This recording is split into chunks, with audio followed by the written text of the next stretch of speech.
Mga dahilan kung bakit madaming Pilipino ang nagre-resign dito sa Japan. Number 1, kulang ang baon na Nihongo. Pangalawa, problema sa pamilya sa Pilipinas. Pangatlo, kulang ang sahod. Yung napasukang kumpanya ay palpak. Mababa na ang sahod, wala pang pa-allowance, wala pang libreng bahay. Pang-apat, mahinang magdala ng stress.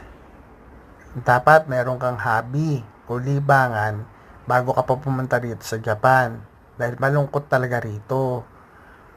Panlima, ito yung mga taong tinitake na personal lahat ng bagay. Pag napagalitan sa trabaho, nagagalit, nagtatampo. Hindi dapat ganun. Dapat professional ka.